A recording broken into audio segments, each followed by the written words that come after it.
So all pros start the swing pretty much the same way. Yet most of you, me, we start the swing slightly differently. So I think there's something really in this. From a technique point of view, starting the swing correctly allows the rest of the swing to have less compensation in it, which means you become more consistent. So the question is really, do you want to be a more consistent version of your best self? If you do, keep watching. So the best players, and we'll show various examples of this throughout the video, will tend to start the golf swing what we class as on plane. And if they have any tendency, it'll be more to get the club head outside the hands in this initial start move rather than inside the hands. Yet most amateur golfers, it would be the other way around. So the first point of breakdown generally happens in the takeaway or at setup. So why don't we really focus hard on trying to get the start of the swing more orthodox and more correct to allow the rest of the swing to work? So the most common faults we see with amateur golfers is the club rolling inside and the hands moving away.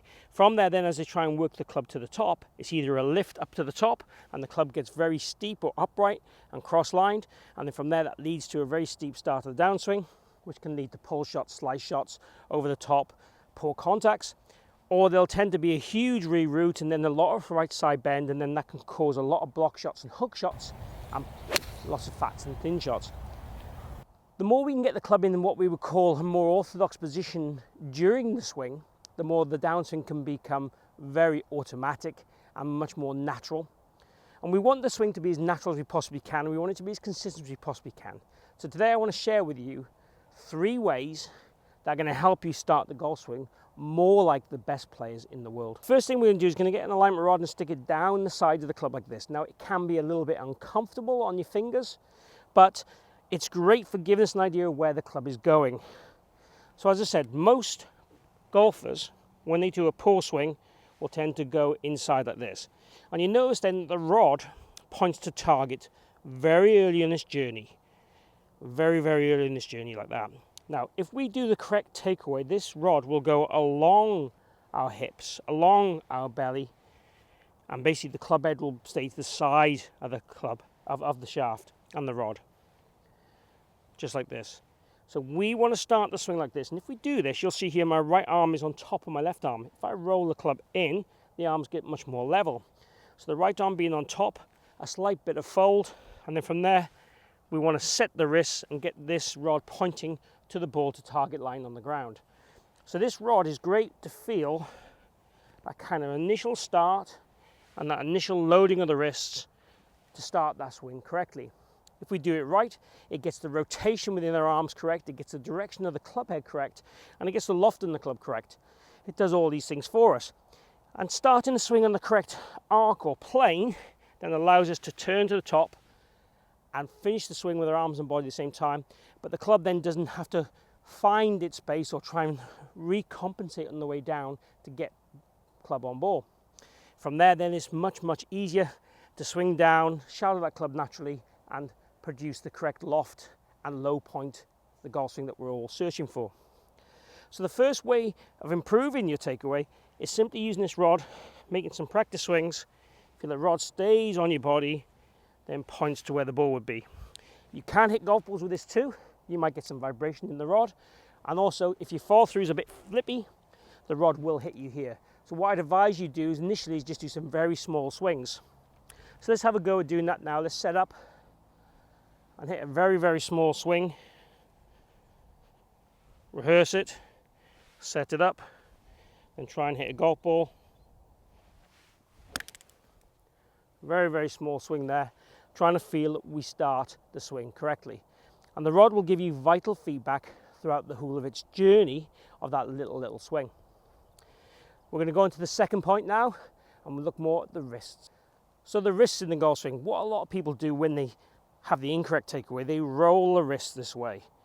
And you'll see here this wrist goes very flat, or bowed or flexed in that initial takeaway. Ideal world, the amount of set we have here at the start of the swing, the amount of cupping or extension, we want that to stay exactly the same in that initial part of the golf swing. If I do that correctly, again, you'll see the butt of the club points towards my body. If I let this wrist go into flexion, you'll see the butt of the club points towards target. So we're looking to keep the amount of extension on that wrist throughout the start of the swing. With both hands on, and the thumbs kind of work up and diagonally away. And again, the right arm's on top of the left arm is below the right arm. So having that wrist set concept and really focusing on what that wrist does, again, then becomes vital for that first initial part.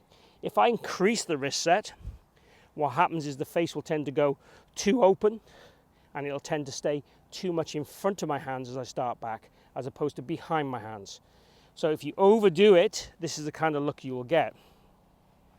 So it's very hard for people to overdo this. Some people will roll and cup at the same time, but then we've got a lot of roll in the direction of what the thumbs are going in. We're trying to get the thumbs to work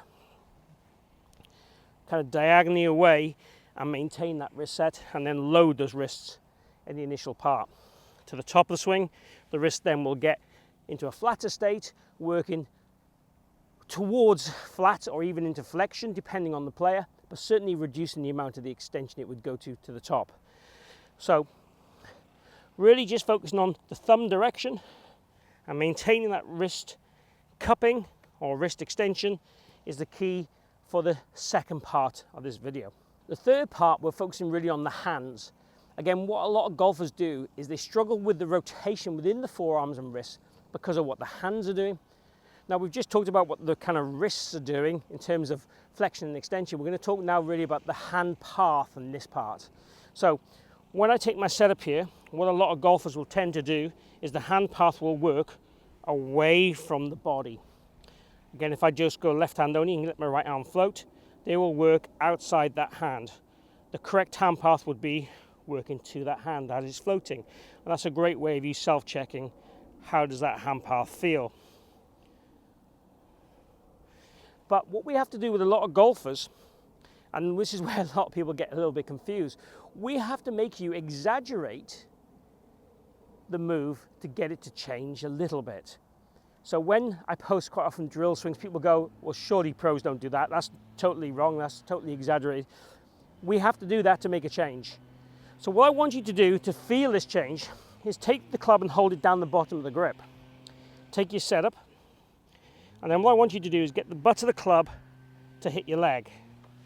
And then point the butt of the club towards the ball to target line again. With this, we're trying to get the hand path to work more in than we need it to counteract what wants to happen naturally. And my hands themselves will want to work out, and I'll want to roll the club in. It's a tendency I've had since I started playing golf. It happens less now because I'm more conscious of it. And I'm certainly, this drill is one of the drills I use to change my pattern of hand path going back about 20 years ago. So hit the thigh and set the wrists. Just do a small little swing. You're not looking for great contact when you're doing these things. We're looking for it to influence and change what you naturally do. So as a guide, what we're looking for is the club head to stay in level with the hands or even outside the hands.